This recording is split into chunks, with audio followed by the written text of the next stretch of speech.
प्रथमेश व्यंकटेश्वरांनो, मी आत्ता 6वी मध्ये शिकत आहे. माझ्या शाळेचे नाव मनपा मुलांची मराठी शाळा क्रमांक 23. आज 15 ऑगस्ट 2026 रोजी आपण आपल्या भारताचा 80वा स्वातंत्र्य दिन मोठ्या उत्साहाने आणि अभिमानाने साजरा करत आहोत. हा दिवस प्रत्येक भारतीयासाठी अत्यंत गौरवाचा आणि प्रेरणेचा दिवस आहे. 15 ऑगस्ट 1947 रोजी भारताने ब्रिटिश राजवटीतून स्वातंत्र्य मिळवले. म्हणूनच दरवर्षी हा दिवस आपल्याला स्वातंत्र्याची किंमत आणि देशप्रती असलेल्या कर्तव्यांची जाणीव करून देतो.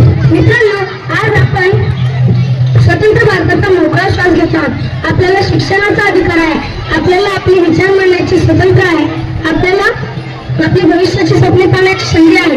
परंतु आपल्याला स्वतंत्र सहजासहजी मिळाले नाही.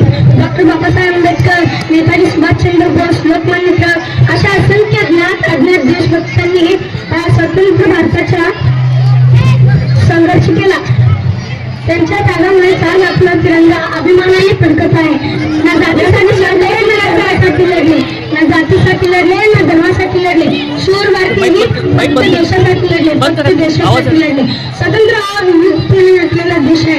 इथे अनेक परंपरा, संस्कृती, धर्म अशा अनेक जीवन पद्धती आहेत. परंतु विविधतेत एकता हीच आपल्या देशाची सर्वात मोठी शक्ती आहे.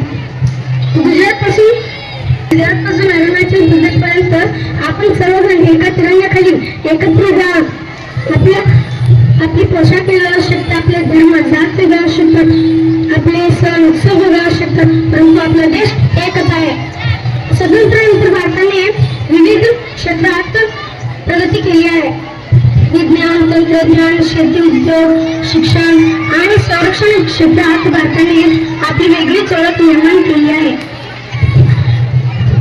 जाता एवढंच सांगतो की तिरंग्याच्या सावली इथं जगतो आम्ही, तिरंग्याच्या सावली इथं जगतो आम्ही, स्वतंत्राच्या हवेत श्वास घेतो आम्ही, स्वतंत्राच्या हवेत श्वास घेतो आम्ही. शहीदांच्या रक्ताने भिजलेली माती, या मातीसाठी जगतो आम्ही, या मातीसाठी जगतो आम्ही. एवढं म्हणून मी माझ्या भाषेत सांगतो. जय हिंद, जय भारत.